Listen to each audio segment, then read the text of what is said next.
Muy buenas noches, gracias por acompañarnos en Perspectivas. Tenemos un programa buenísimo esta noche, temas locales, nacionales, política, temas que tienen que ver con la movilidad. Esta noche en Perspectivas. Edgar, ¿cómo estás? ¿Qué tal, Enrique? Qué gusto saludarte. Así es, hoy tenemos temas muy interesantes en este programa. Los invitamos a quedarse con nosotros y vamos a comenzar, si te parece, Enrique, con esta noticia que, se fue, cuajando en distintos momentos, que es el tema de las restricciones de horario para el ingreso de camiones y trailers y estos camiones de carga pesada a la zona metropolitana de Guadalajara, por el momento por López Mateos en Tlajomulco. ¿Te parece si vemos esta información de nuestra compañera Georgina García para entender más acerca de este tema?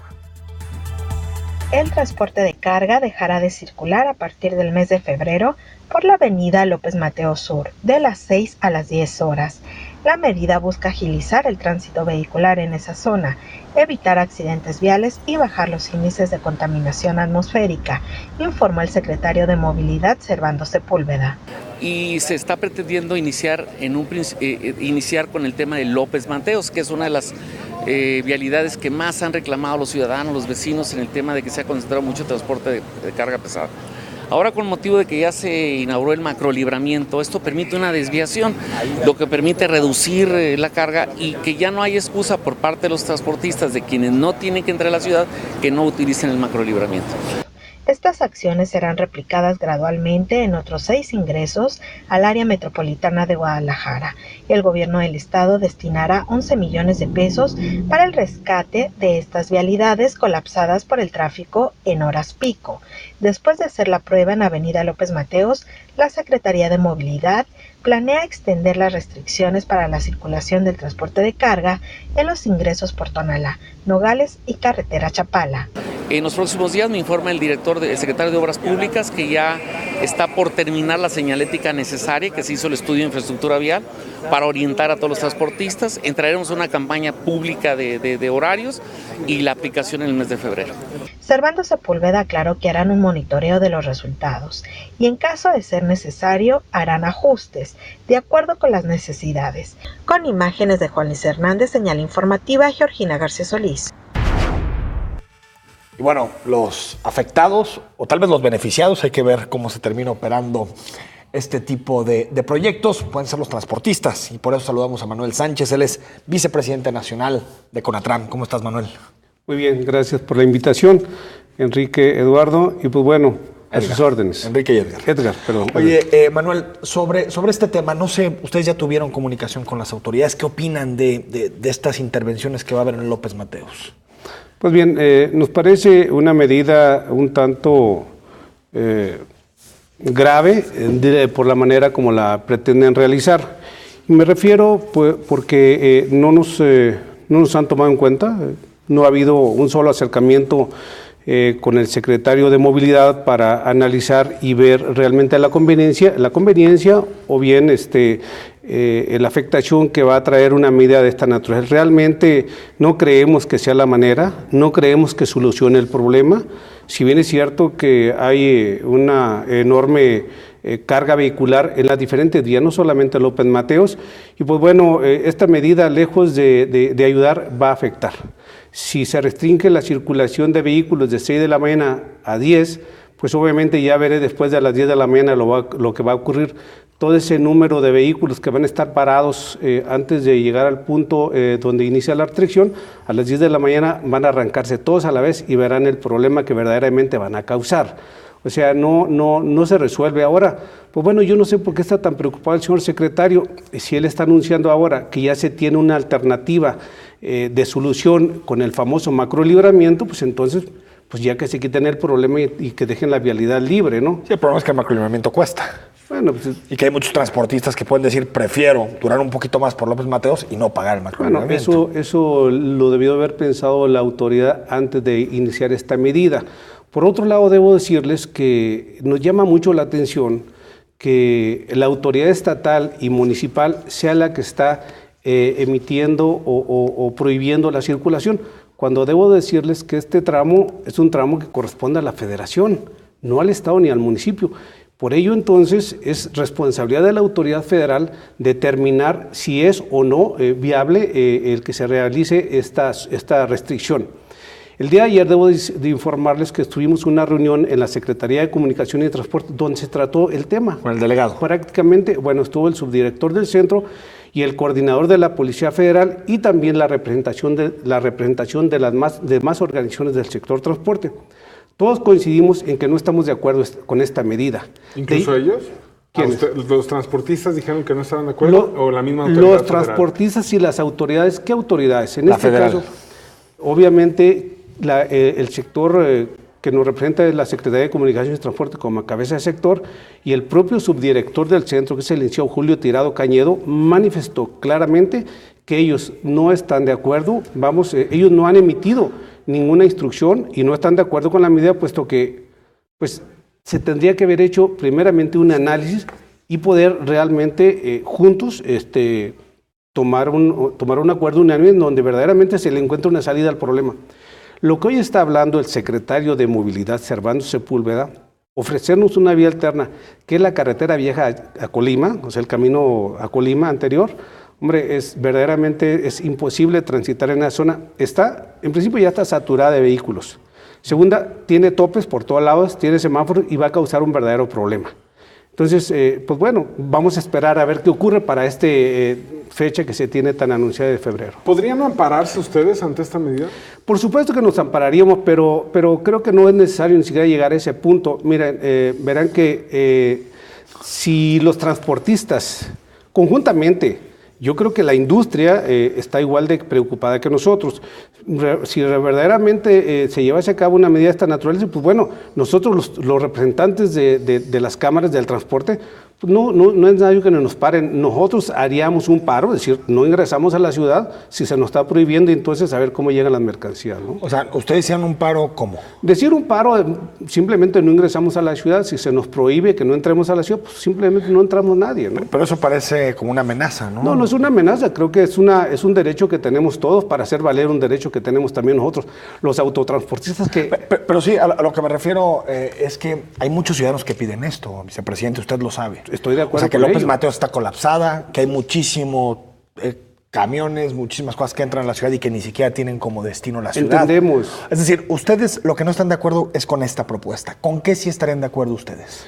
Estamos de acuerdo en que si la autoridad nos ofrece vías alternas para que no nos trae una consecuencia no solamente para el transporte. Mira, los transportistas lo mínimo deberíamos ser los menos preocupados. Sí. Pues si la autoridad nos prohíbe la entrada a la zona metropolitana para que dejemos todos los insumos que se requieren para todos los mexicanos que vivimos en esta gran ciudad, la industria alimentaria de la transformación, sobre todo los perecederos.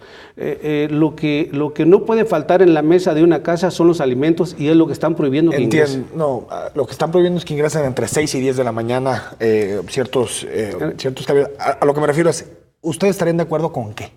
¿Con qué tipo de medidas para evitar que se siga ahogando una avenida como López Mateos?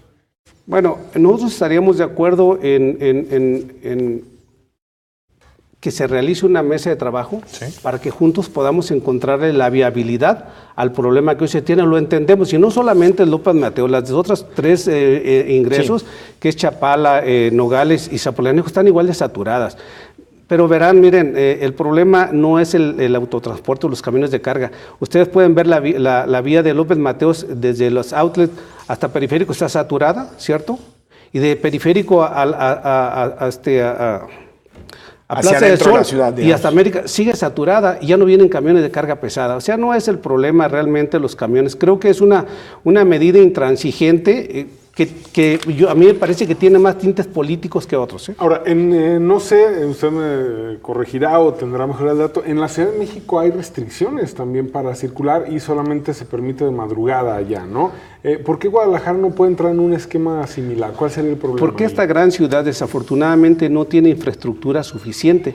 La Ciudad de México en principio tiene por lo menos 3 anillos que le podemos llevar, tiene Mexiquenses, tiene Arco Norte. Si el ingreso se prohíbe por el ingreso a la entrada principal de Querétaro hacia nosotros, pues bueno, tienen otras alternativas, hay muchas vialidades, cómo liberar el tráfico a la hora que sea necesario, a la hora que se tiene el acuerdo de restricción. Entonces ellos tienen ¿Qué es lo mismo circunstancias aquí, no, diferentes. Don Manuel, o sea, al final aquí también son 3 anillos y el tercero sería el macrolibramiento. O sea, la posibilidad es que ustedes utilicen el macrolibramiento. Bueno, si de entre 6 y 10 de la mañana, a eso me refiero. Sí. No, pero el macrolibramiento no solamente se puede utilizar en esos horarios, puede ser a toda hora, ¿no? No, pero lo que me refiero es que sí hay una alternativa para ustedes para no utilizar López Mateos, que es utilizar el macrolibramiento. Para los vehículos que van en tránsito. Sí. Mira, déjenme les comento, la dinámica que vive nuestro país, particularmente los puertos Manzanillo, por ejemplo, la logística no puede parar. Imagínense el problema que hoy se tiene. Los embarques que se realicen en la mañana o en la noche, a la hora que sea, tienen que ser detenidos en tránsito, cosa que no debe ser por el problema de seguridad que se tiene o inseguridad que se tiene en este momento. Entonces, el que paremos las unidades en tránsito, son miles de camiones, no son unos cuantos, son miles de camiones que se van a ver afectados y que van a estar necesariamente deteniendo la circulación en tránsito o bien llegando hasta la zona donde se les permite. Y ustedes lo van a ver el día que inicie la restricción, van a ver filas de kilómetros de vehículos que están parados esperando que sea la hora para ingresar a la zona metropolitana, aquellos vehículos que tienen que ingresar necesariamente a la zona metropolitana. Los vehículos que van hacia el centro, al Bajío, pues obviamente esos sí tienen la posibilidad de tomar el macrolibramiento hacia el centro, pero muchos de esos vehículos necesariamente llegan a Guadalajara o tienen que llegar a Guadalajara en los diferentes ingresos. Ese es el problema con el que nos vamos a enfrentar en próximos días. Ahora, tenemos un comentario del auditorio antes de despedir a don Manuel.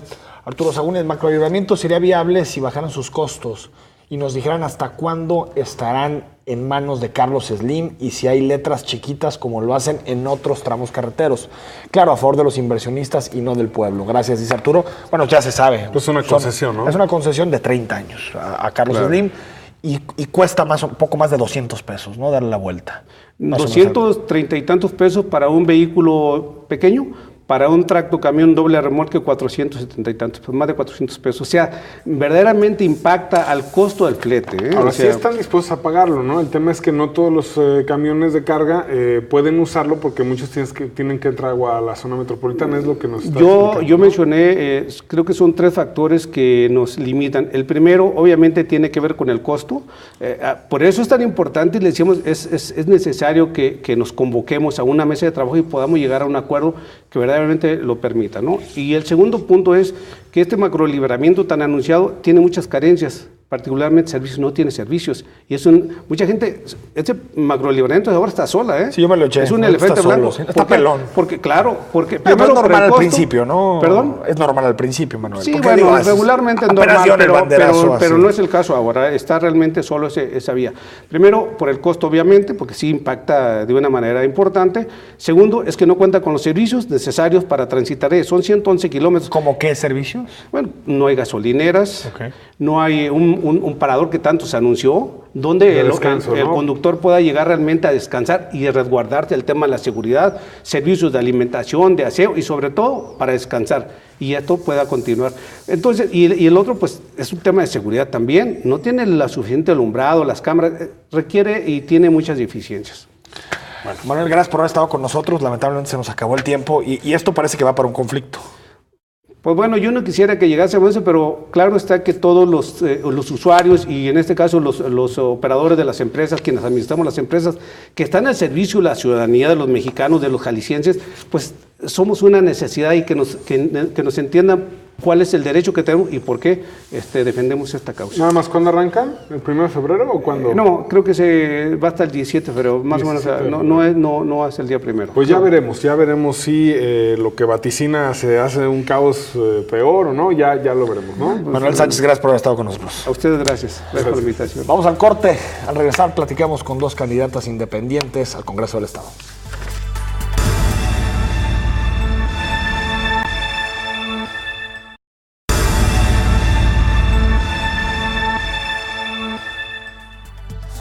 Estamos de regreso en Perspectivas. Gracias por acompañarnos, gracias por estar con nosotros. Todas nuestras vías de comunicación abiertas, el WhatsApp, el Twitter, Facebook.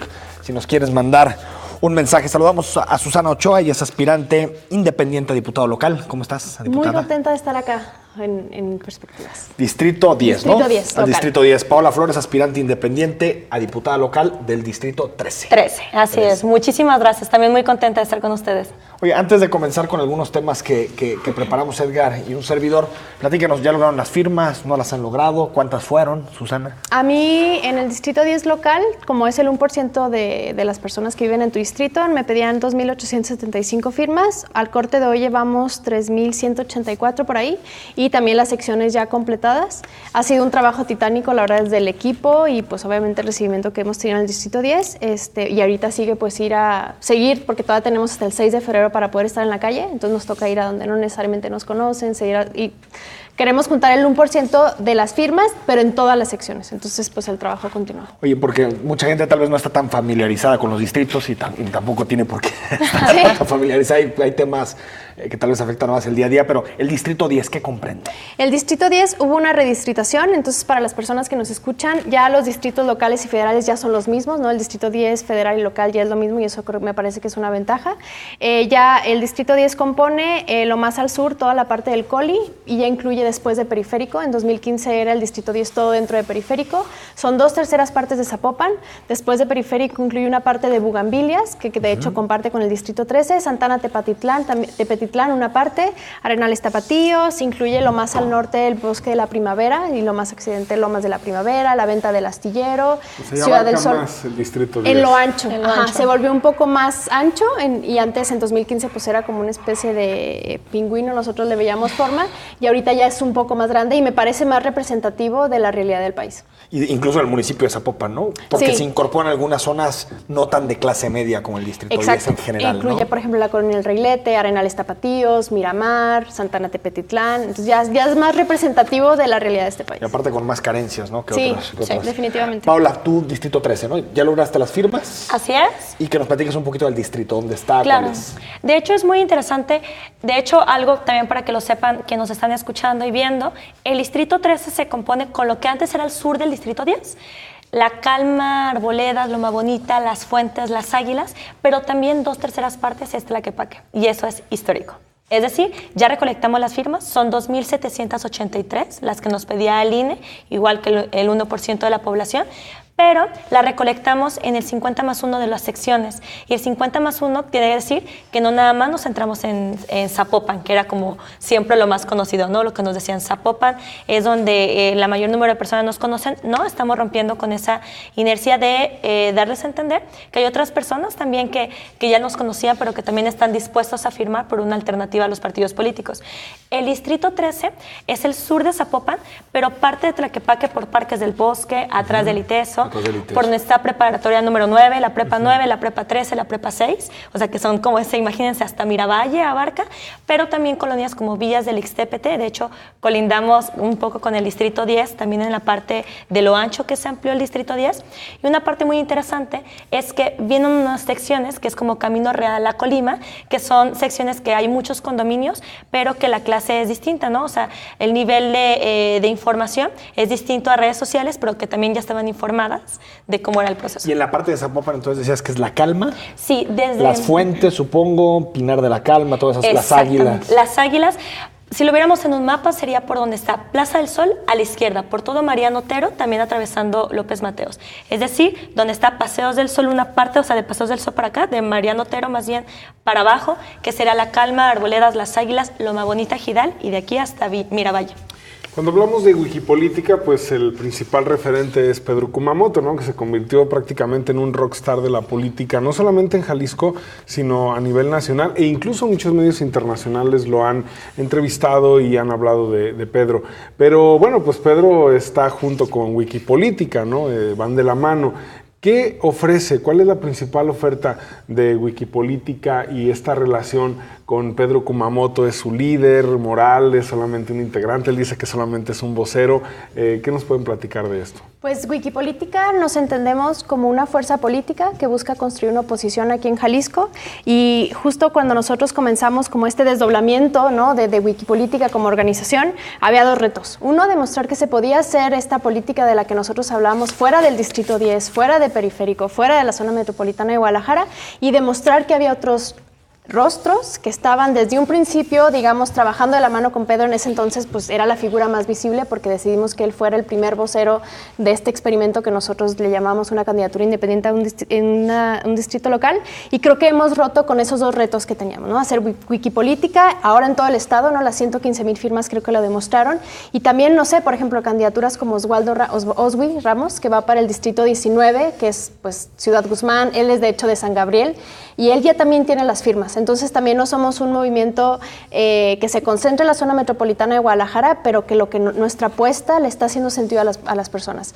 y que estamos construyendo una alternativa a los partidos políticos. Sabemos que las candidaturas independientes tienen cierto tope de acción, pero creo que por hoy podemos ofrecer muchísimas cosas que tienen que ver con construir una oposición a lo que se venga en 2018. Se habla de que hay un cheque en blanco, ¿no? Y que todos sabemos que pues, las encuestas así lo marcan, pero creo que nadie merece un cheque en blanco. Entonces, en ese sentido, Wikipolítica busca ser una oposición sensata y responsable. Sensata creo que lo hemos logrado. Creo que desde la Diputación de Pedro demostramos que no queríamos ser una oposición que solo se subiera a tribuna, ¿no? Finalmente sabemos que la política es generar acuerdos, y creo que eso estamos muy conscientes de lo que eso implica. ¿Una oposición a qué? ¿A los partidos políticos como tal? ¿A la forma en la que se ha venido haciendo la política? ¿A la corrupción? ¿Una oposición a qué, básicamente? A la clase política sobre todo, ¿no? A la clase política, y complementando lo que decía Susi, en Wikipolítica siempre nos hemos reconocido que somos una organización, que somos una fuerza política de oposición a las formas de hacer política en nuestro país. Y las formas de hacer política reconocemos que las hacen de personas, ¿no? Y las personas ¿A las malas formas de hacer política? Totalmente. Y sobre todo en las formas que siempre hemos estado acostumbrando a las generaciones, o que nos acostumbraron a las generaciones, de que las decisiones eran unilaterales, en donde no se consultaba a las personas de la toma de decisiones.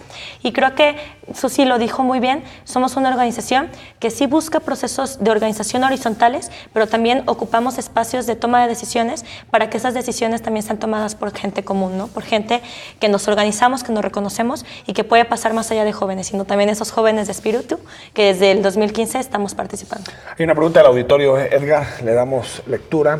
Arturo Sahagún, ¿qué opinan de lo que actualmente cobran los diputados? Si consideran justo que por 3 años de servicio merezcan prestaciones como de quienes trabajan la mayor parte de su vida y reciben pensiones de hambre. Gracias. No sé qué opinan de lo que llaman los diputados. Desde Wikipolítica, y lo demostramos desde hace 3 años, Susi estuvo también en el Congreso con Kuma, reconocemos que tenemos que tener unos tabuladores que nos demuestren que la clase política está ganando por arriba de lo que gana quienes son sus representantes, ¿no? Sus representados, perdón. Y sobre todo, que es reconocer que tenemos que tener medidas de austeridad, que las hemos tenido, pero también esas medidas de austeridad tienen que ver con el tope. Claro que vamos a tener un tope salarial, en donde reconozcamos las necesidades de las personas a las que representamos, pero que también atiendan a las necesidades que hoy por hoy tienen las personas, ¿no? A las que queremos representar. Por ejemplo, jóvenes, adultos mayores, y eso se va como un tema mayor, ¿no? De estar viendo y tener una discusión muy fuerte a nivel nacional y local de cómo están los salarios en nuestro país. Sí, porque un diputado en este momento, Susana, gana 70,000 pesos más o menos. Kumamoto había renunciado al 70%, por lo tanto ganaba 21,000 pesos más o menos. Pero sí, aquí me gustaría hacer un apunte. Hace tiempo que los diputados ya no tienen las prestaciones de antes que tenían. Se fueron un poquito quitando, desde la legislatura incluso iría desde las 60, ya no hay teléfonos, no hay casas de enlace. De hecho, esta legislatura, ¿no? Se construyó un pacto de austeridad, ya no hay casas de enlace, no hay prestaciones, digamos, exageradas. Sí hay otras prestaciones que tienen que ver con, por ejemplo, el manejo de tus comisiones, pero creo que sí tenemos que aspirar a que el servicio público en este país no sea sinónimo de tú enriquecerte, sino que puedas tú, por ejemplo, ganar como gana un profesor de una universidad, ¿no? Que es un salario que te permite, pues, tener pues una vida cómoda. Claro, sin caer tampoco en la, digamos, en el extremo, donde ya no sea atractivo y donde ya no haya operatividad, por ejemplo, ¿no? Sí, ahí el asunto es donde trazas la línea, ¿no? Claro. Sí, entre lo que ¿qué entendemos por un estilo de vida que te permita, pues, si te enfermas, por ejemplo, que no puedas quedar en bancarrota, o sea, que puedas aspirar, y eso tiene que ver con uno de los objetivos de Wikipolítica, que es que todo lo público sea sinónimo de excelencia, ¿no? Que tú, si te enfermas, no quedes en la calle. Lo que sucede hoy es que estamos aspirando a que la gente contrate a lo mejor prestaciones privadas, y me parece que en un país tan desigual no podemos... Oye, un tema que nadie habla y que ustedes han platicado, las pensiones, por ejemplo. Claro, pensionarte, ¿no? Ahorita no sé, creo que casi nadie en nuestra No, en generación. nuestra generación, el 70% de las personas, yo tengo 27 años, el 70% de las personas de mi generación no vamos a tener acceso a pensiones. Pensión privada. Y muchísimas el trabajo precarizado. Ahorita personas de mi edad no pueden acceder ni siquiera a un contrato de más de 3 meses. Y todos los derechos laborales que a lo mejor nuestros padres daban por sentado ya no existen. Entonces también esas preguntas creo que son pertinentes hacerlas. El gobernador te diría que tan siquiera se crean empleos, ¿no? Que tampoco seamos tan exigentes. Aparte que se crean empleos, que les paguen bien. Otra pregunta tenemos del auditorio. Enrique Aguilar, perspectivas. En el Distrito 13 también está el doctor Arturo Gleason con una propuesta científica y activista. Wikipolítica, ¿qué puede ofrecer que supere una propuesta de este calibre? Te pregunto directamente a ti, Paola. Totalmente. Primero reconocer, Arturo Gleason es un profesor que yo estuve trabajando con él en la Universidad de Guadalajara. Yo estudié en el CUSEA, tuve la oportunidad de compartir algunos espacios con el doctor Gleason. Se me hace una persona totalmente brillante. Creo que lejos de competir es la necesidad histórica que tenemos de representar a un sector de la población que por mucho tiempo ha necesitado atención. Te platico, el Distrito 13 en particular es un distrito, como les platicaba, que se forma del sur de Zapopan, que son como una clase de personas que a lo mejor ya nos conocían más, algunas personas, en su mayoría jóvenes, pero también nos encontramos que la parte que se unió de Tlaquepaque, el 30% de ellos son jóvenes. Estamos hablando de entre unos 16 a 29 años. Y es algo interesante. Sí, va a haber algunos perfiles de aspirantes que también son académicos y activistas, pero ¿cómo haces que el activismo no nada más se concentra en un solo tema cuando hay muchísimas necesidades que atender? Por ejemplo, en una juventud como la que yo estoy viviendo, yo tengo 24 años, el tema de la juventud ha quedado más que desplazado, al grado que en nuestra constitución local no se reconocen los derechos a los jóvenes como tal. Es decir, tú eres ciudadano hasta los 18 años y ¿qué pasa con los otros jóvenes, no? Y cómo vamos avanzando a tener políticas activas que se reflejen desde una ley de juventud totalmente bien hecha, que atienda el Instituto Jalisciense de la Juventud y que pueda ser materializada e implementada para esta sociedad que buscamos representar. Vamos al corte. Edgar, seguimos platicando esta noche en Perspectivas.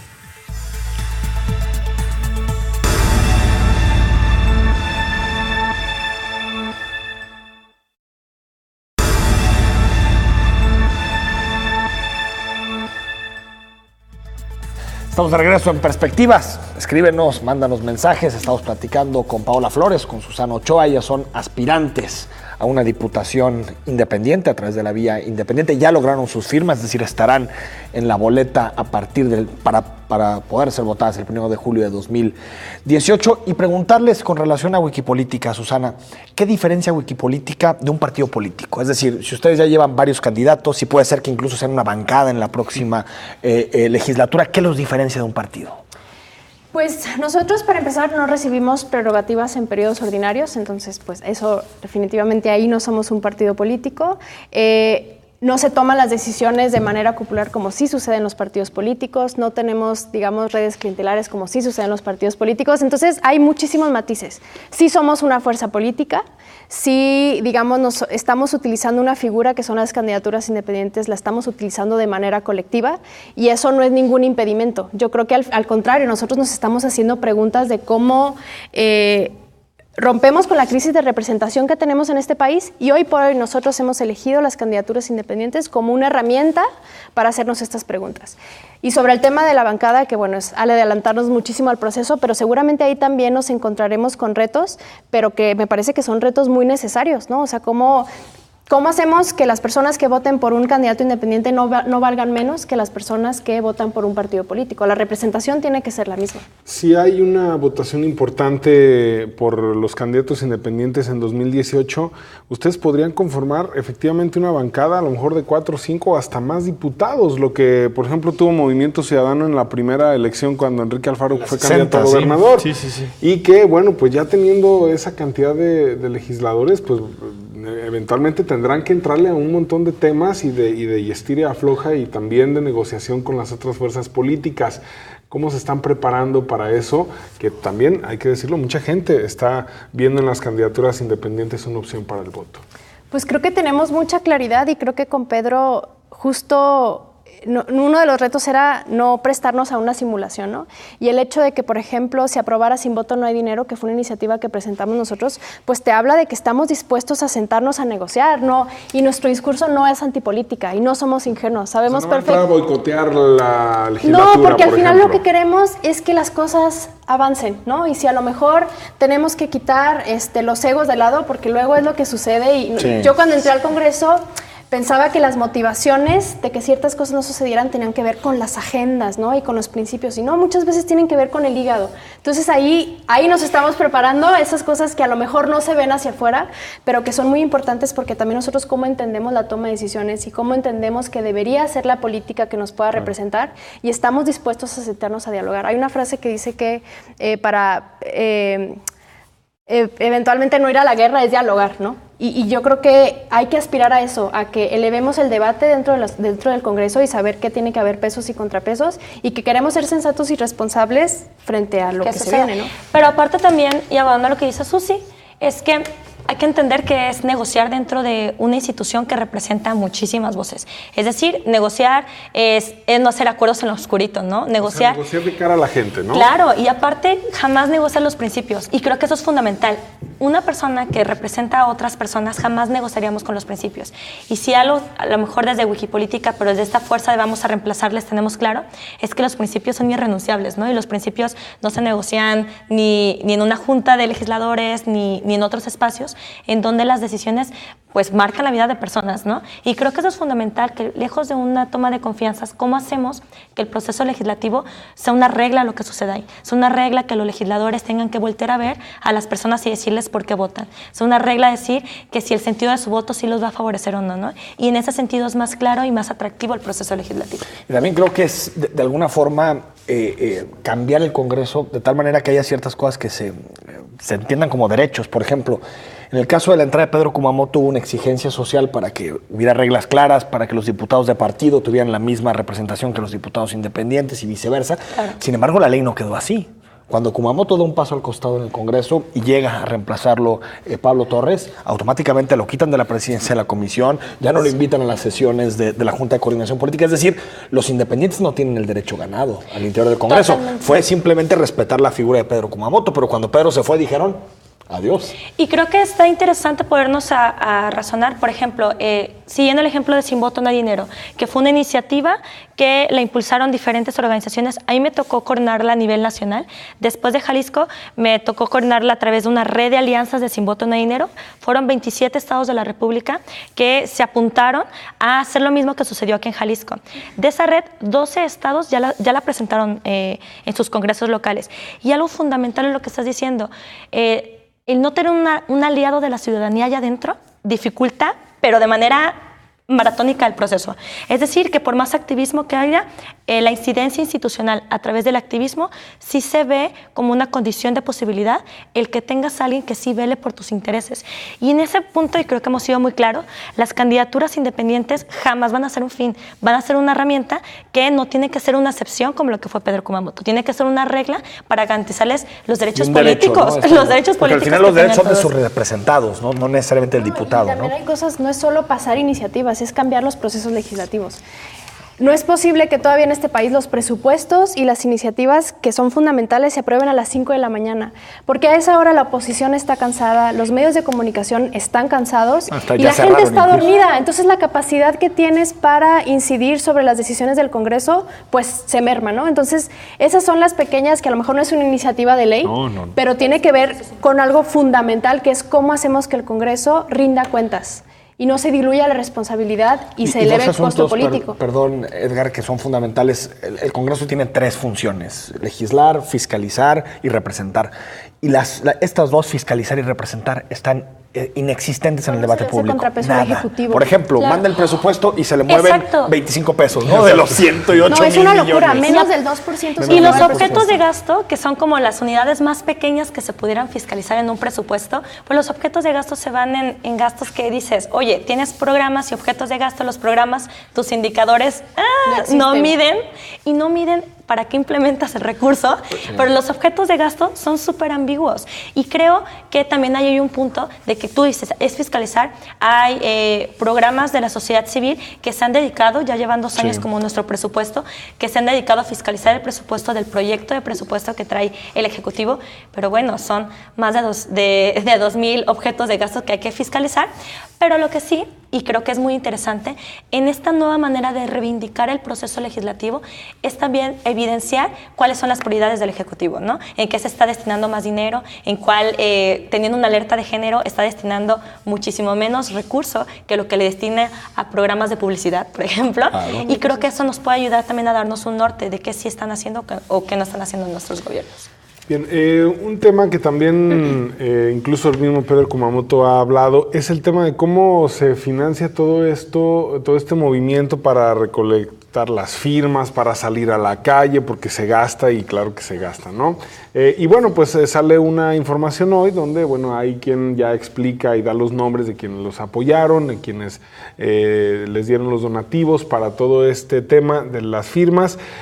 ¿No los compromete a Wikipolítica el recibir este tipo de donativos? ¿Y cómo le dicen a un empresario que cree en su movimiento, que les da 50, 100 mil pesos, que no necesariamente están comprando un favor o una lealtad para cuando lleguen ustedes a representar? Yo creo que hay varios candados y creo que es importante que las personas lo sepan, que somos la única red de candidaturas independientes y me parece que también de partidos que está fiscalizando todo al 100%, ¿no? Incluso el presidente, uno de los consejeros del Instituto Nacional Electoral ha salido a decir que hemos sido excelentes en cuanto a nuestra fiscalización. Y ahí me parece que es un irrenunciable para nosotros estar fiscalizando. Nosotros cada 3 días tenemos que estar fiscalizando cualquier tipo de gasto que nosotros ejercemos. Y eso, pues de entrada, es un tema de transparencia y rendición de cuentas que es un principio innegable para nosotros. El que las personas puedan saber, esta nota de la que tú hablas, quiénes donaron, eso ya de entrada es un candado para que si algún día ven que en el Congreso se aprueba una iniciativa que tiene que ver con el giro de una de estas empresas, la gente va a saber y va a decir, es que a ti te dono en campaña. Y eso de entrada hacia afuera. Y hacia adentro, pues a mí me ha tocado estar con las personas que al final donan desde playeras hasta recursos en efectivo. Lo que nosotros les decimos, nosotros les vamos a prometer absolutamente nada, ni un hueso, ningún tipo de iniciativa que tenga que ver con los intereses de los que tiene el giro tu empresa. Entonces, uno tiene que ver con lo de hacia afuera y uno tiene que ver también con lo que nosotros somos como organización. Entonces, yo creo que ahí el exceso de transparencia también ayuda.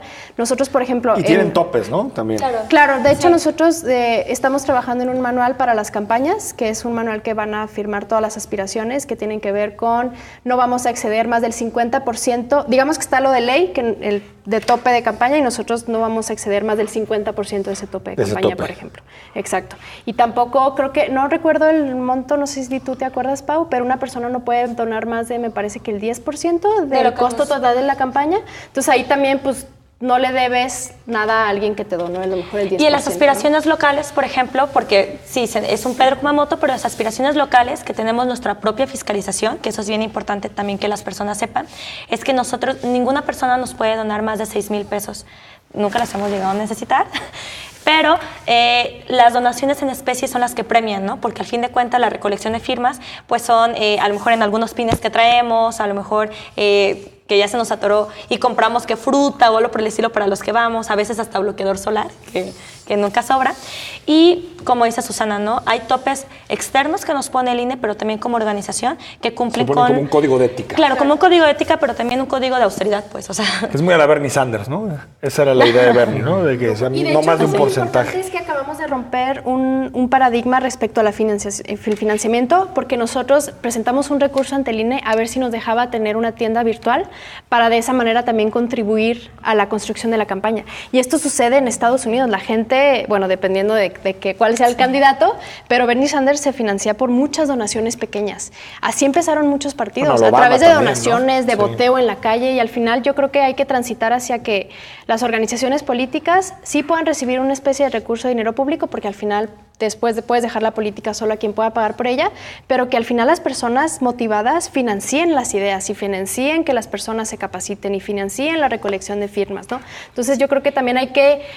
El tema de dinero y política creo que ha sido de las relaciones más problemáticas en las democracias modernas, y creo que ese tiene que ser una forma en sí misma de hacer Participación del auditorio, tenemos por ahí alguna pregunta más, dice Rafael Hernández.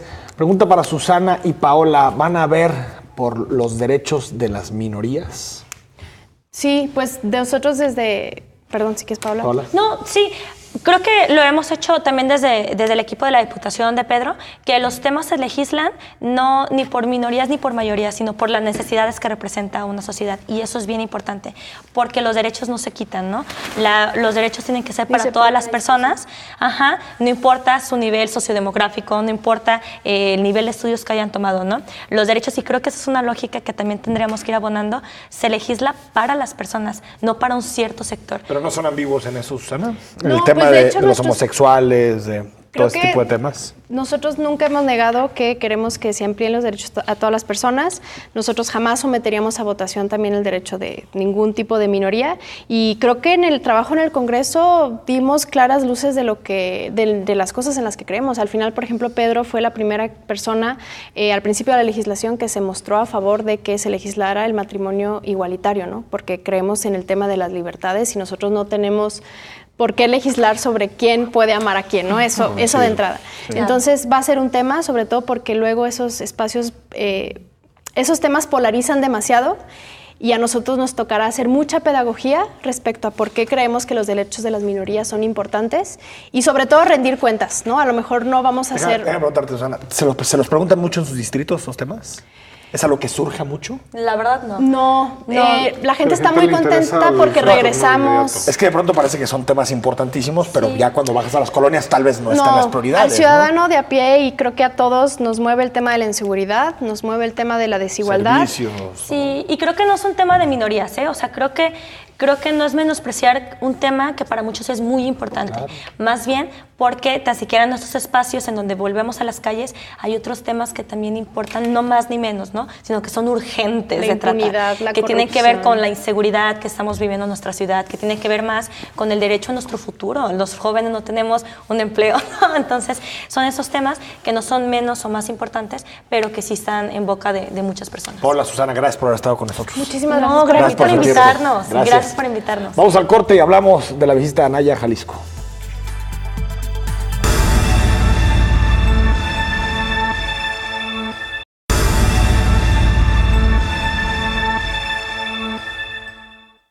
Ricardo Anaya apoyará a los 3 candidatos a la gubernatura de Jalisco, tanto el del PAN como el del PRD y el de Movimiento Ciudadano, durante la inminente campaña electoral. El precandidato a la presidencia por la coalición México al Frente estuvo en Guadalajara para sostener un diálogo con jóvenes universitarios. Aseguró que el acuerdo es apoyar a todos los candidatos de los partidos que integran el Frente y que el elector decida. Vamos juntos en más de 70 alcaldías. Y en el resto de los cargos se van a postular candidatos de las distintas fuerzas políticas que integran la coalición. En mi caso, yo estaría respaldando a todas y a todos los candidatos integrantes de nuestra coalición, es decir, tanto de PAN como del PRD y como de Movimiento Ciudadano. Cada uno de estos 3 partidos postulará a su propio candidato a la gubernatura de Jalisco, por separado. Anaya consideró que esto no generará confusión entre los electores. Yo voy a apoyar a todas las candidatas y a los candidatos de los partidos que integran la coalición, PAN, PRD y Movimiento Ciudadano. ¿No podría generar esto un problema entre los candidatos? No va a generar ningún problema porque tenemos muy buena comunicación entre las 3 fuerzas políticas y porque esto está perfectamente hablado entre las dirigencias. Negó además que haya una desbandada masiva de panistas y respecto a los casos de Gabriela Cuevas y Julio Di Vela, se excusó de hablar de ellos, pues a la primera le tiene aprecio y el segundo era natural que ocurriera, pues es amigo de la infancia de José Antonio Meade. Con imágenes de Juan González, para Señal Informativa, Julio Ríos. Muchísimas gracias por la invitación. Ayer estuvo en nuestro estado, nuestra red universitaria, en la zona metropolitana de Guadalajara, estuvo Ricardo Anaya, el rey de los palomazos, ¿no? Que se ha vuelto ya más conocido por sus palomazos, su inglés, su francés, que por sus propuestas en materia política, económica. No sé cómo viste en general, Edgar, el paso de Anaya por Jalisco, lo que significó para MC, para el Partido de Acción Nacional. Fíjate, yo lo vi más cercano a MC. que el PAN. Muy poca gente del PAN. Sí, definitivamente queda claro, ¿no?, que el apoyo de Ricardo Anaya será para Enrique Alfaro a la gubernatura. Ayer, en un tema, yo creo que más bien de no generar mucha polémica, dice Ricardo Anaya, voy a apoyar a los tres. Pero ¿en qué los va a apoyar? Yo me imagino un acto masivo, un cierre de campaña, pues con Enrique Alfaro. No veo apoyando un cierre de campaña del próximo candidato a gobernador del PAN o del PRD. Más bien lo veo en algunas reuniones más cerradas, quizá nada más para cumplir las formas. Y también, hay que decirlo, veo candidatos muy cómodos para Enrique Alfaro, tanto en el PAN como en el PRD. Es decir, no van a generar también un contrapeso importante en la elección, y por eso es que también a Ricardo Anaya se atreve a decir que puede sentarse a la mesa con los tres candidatos, ¿no? Sí, a ver, me parece, no podía decir otra cosa a Ricardo Anaya, porque encabeza un frente, se ha puesto los chalecos de todos los partidos políticos en las últimas 2 semanas. Por supuesto que tiene que apostar por su fórmula del frente. Sin embargo, me parece, Edgar, que ha llevado los cálculos de la elección en Jalisco a niveles impensados. Por un lado, sabemos Jalisco es clave. Jalisco fue clave con Calderón, si recordamos las cifras de aquel momento. Calderón le sacó casi 1 millón de votos a Andrés Manuel López Obrador en Jalisco. Fue clave también para Peña Nieto. Peña Nieto le sacó 600,000 votos de diferencia a Andrés Manuel López Obrador en territorio jalisciense. Es decir, si analizáramos como la política americana, diríamos que el Ohio de Estados Unidos es el Jalisco en México. Es el estado que varía mucho con relación a quién encabeza las preferencias electorales, aunque parece que con Andrés Manuel no estará necesariamente en esa ruta. Y Ricardo Anaya, por tratar de asegurarse Jalisco, llegó a este pacto con MC, que es un pacto no solo local, sino que le dio asientos de mucho peso a nivel nacional, candidaturas al Senado, candidaturas a diputaciones federales. Si te fijas, en Jalisco la fórmula del frente es totalmente de Movimiento Ciudadano, y todo parece indicar que los otros 2 candidatos que van a estar en la boleta, uno ya sabemos es Enrique Alfaro, que va a ser el abanderado de Movimiento Ciudadano, el otro Carlos Orozco, un candidato muy débil del Partido de la Revolución Democrática. Carlos Orozco, él mismo lo ha dicho, lo ha declarado, no lo esconde, Enrique Alfaro es mi amigo. Es decir, me parece que es más una apuesta para, si en el momento dado las cosas se complican, pues bajas a Carlos Orozco como señal de unidad. Y todo parece indicar que en los próximos días se formalizará, Edgar, la candidatura de Miguel Ángel Martínez Espinosa, presidente del Partido Acción Nacional, que buscó durante semanas, meses, candidatos externos al partido. Platicamos en algún momento que el empresario José Medina Mora estaba por ahí, el expresidente de Coparmex, como una posibilidad. Al final declinó la iniciativa. Miguel Ángel Martínez Espinosa será el candidato. No sé cuánto crezca, pero yo creo que Miguel Ángel Martínez Espinosa una cosa no va a hacer, y es bajarse de la contienda. No, porque creo que él sí es panista, ¿no? Digamos, él siente su partido, ¿no? Sí, y además me parece que, bien dicho por algunos analistas, es como la candidatura del orgullo, ¿no? De decir, bueno, pues no logramos evitar la alianza en algunos municipios, en más de la mitad de los municipios de Jalisco, en más de la mitad de los distritos. Entonces, bueno, vamos a hacer un trabajo por lo menos decente, ¿no? Y por lo menos tratar de conservar la marca y de tratar de aglutinar a todo ese panismo que no es mucho ya, pero que queda, y que, bueno, pues puede ser ahí la candidatura del orgullo, asunto, ¿no? De la figura de Anaya, tú lo sabes. De la honra, exacto, como decimos en el fútbol. En el fútbol. El asunto de la candidatura de Anaya y de la figura de Anaya en general es que creo que polarizan. Unos lo ven como un líder joven, sagaz, que supo entender su oportunidad y que no dudó en llegar a las decisiones que tenía que llegar para poder ser el candidato y unir a estos 3 partidos políticos.